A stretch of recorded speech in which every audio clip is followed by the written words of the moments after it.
आणि या क्षणाची सर्वात मोठी आणि महत्त्वाची बातमी येत आहे. भाजपला हा सर्वात मोठा धक्का असून महानगरपालिका निवडणुकीच्या पार्श्वभूमीवर ही सर्वात मोठी धक्कादायक बातमी असून भाजपचं टेन्शन या बातमीमुळे वाढलं. महाराष्ट्रभर सर्व देशामध्ये या बातमीने खळबळ उडाली. या क्षणाची सर्वात मोठी बातमी. शेवटपर्यंत व्हिडिओ बघा. व्हिडिओला लगेच लाईक करा. ठाकरेंचा होणार आता महापौर. ठाकरेंचा सर्वात मोठा विजय.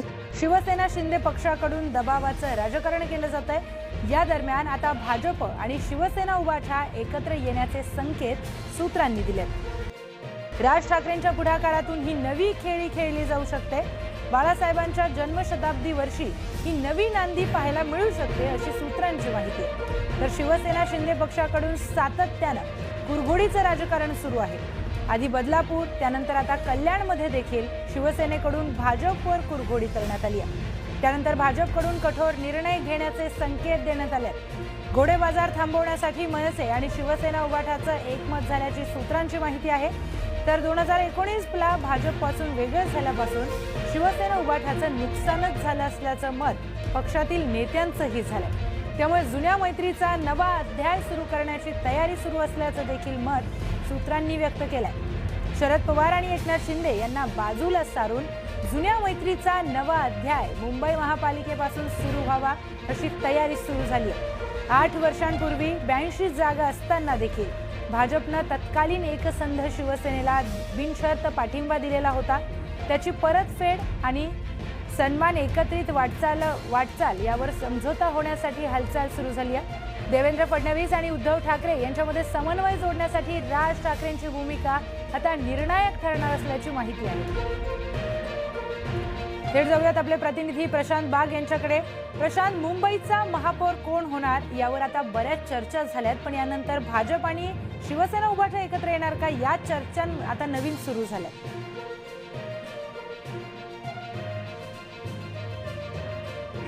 उभ्या महाराष्ट्राचं लक्ष जर आज कोणत्या राजकीय नेत्याकडे लागलं असेल असं जर का आपण म्हणू तर ते राज ठाकरे यांच्याकडे लागले. राज ठाकरे यांच्या पक्षाला जरी कमी जागा मिळाल्या असल्या तरी गेल्या काही दिवसामध्ये ज्या KDMC आणि उल्हासनगर महापालिकेमध्ये ज्या घडामोडी घडल्या, आणखीन मनसे आणखीन शिंदेसेना हे एक वेगळं समीकरण जन्माला आलं.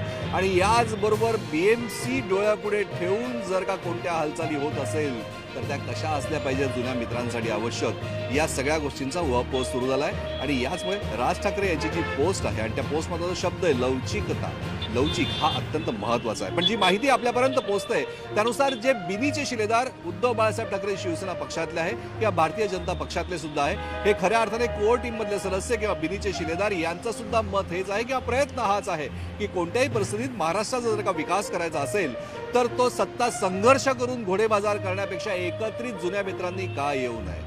महाराष्ट्राच्या विकासासाठी, मराठी माणसासाठी, आणखीन खऱ्या अर्थानं या महाराष्ट्राचा विकास करत असताना जुने जे शिकवे आहेत ते सगळे दूर करून सन्मानजनक पद्धतीनं एकत्रित येण्यासाठी म्हणून योग्य ते प्रयत्न सुरू झाले. आणखी या सगळ्या प्रयत्नात राज ठाकरे यांची भूमिका अत्यंत निर्णायक मानली जाते, कारण अर्थात ते उद्धव ठाकरे यांचे भाऊ आणि सोबतही आहेत आणि देवेंद्र फडणवीस यांचे चांगले मित्र आहेत आणि सलोख्याचे संबंधही आहेत.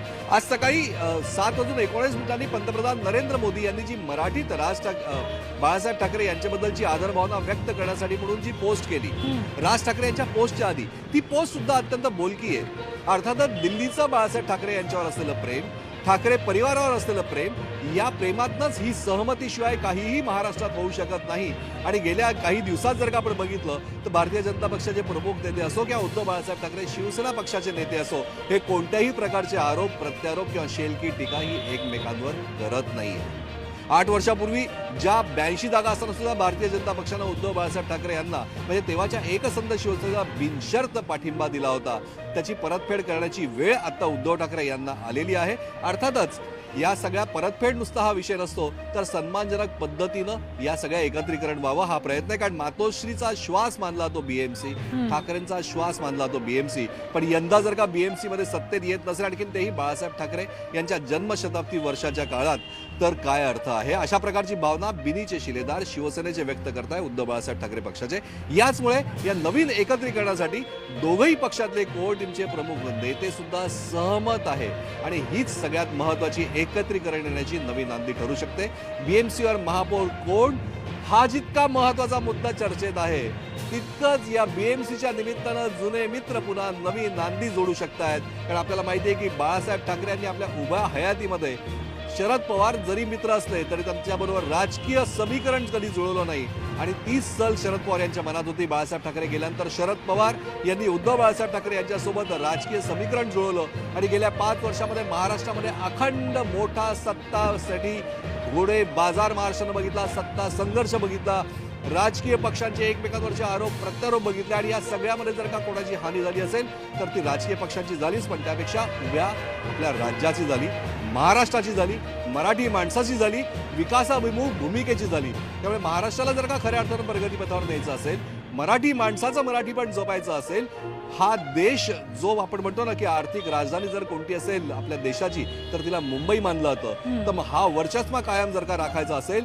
तर एकमेकांवर आरोप प्रत्यारोप करण्यापेक्षा पुन्हा एकदा एकत्रित हातात हात घालून जर का पुढे वाटचाल केली तर राजकीय पक्ष म्हणून सुद्धा योग्य ती वाटचाल असू शकते आणि त्याचबरोबर योग्य तो संघर्ष करण्यापेक्षा उत्कर्ष करावा ही भावना सगळ्यात महत्वाची आहे. पण हे सगळं तेव्हाच होऊ शकतं ज्यावेळेस प्रबळ राजकीय इच्छाशक्ती जर का असेल तर, प्रमुख राजकीय नेत्यांच्या मनात असेल तर.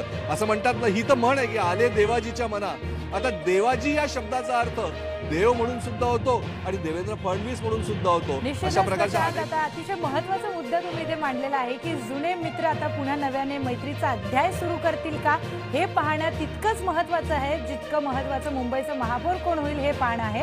धन्यवाद प्रशांत दिलेल्या सविस्तर माहितीसाठी. एकनाथ शिंदेंनी उद्धव ठाकरेंना पाठिंबा द्यावा आणि मुंबईत खऱ्या शिवसेनेचा महापौर करावा असं जाधवांनी म्हटलंय. तर एकनाथ शिंदे यांनी भास्कर जाधवांचा प्रस्ताव धुडकावून लावला. हे वर्ष हिंदू हृदय सम्राट शिवसेना प्रमुख माननीय बाळासाहेब ठाकरे यांचं जन्मशताब्दी वर्ष आहे आणि म्हणून आम्ही मुंबईवर हा शिवसेनेचा भगवा झेंडा फडकला पाहिजे आणि बाळासाहेबांचे वारसदार असलेल्या उद्धव बाळासाहेब ठाकरेंच्या म्हणजेच खऱ्या शिवसेनेचा झेंडा फडकला पाहिजे. त्यामुळं आम्ही आमचे राजकीय मतभेद बाजूला सारून आम्ही शिवसेना प्रमुखांना खऱ्या अर्थानं श्रद्धांजली अर्पण करण्याकरता म्हणून उद्धव बाळासाहेब ठाकरे जो उमेदवार देतील त्याला आम्ही मदत करू हे सांगण्याचं धाडस एकनाथराव शिंदेने दाखवलं पाहिजे. मॅन्डेट दिलं होतं जनतेने शिवसेना भाजप युतीला, परंतु सरकार बनवलं बाळासाहेबांच्या विचारांच्या विरोधातल्या लोकांच्या बरोबर. त्यामुळे आमचा विचार जो आहे, आमची विचारधारा बाळासाहेबांच्या विचारांची, कुठला काय प्रस्ताव, आम्हाला कोणाच्या प्रस्तावाची गरज काय?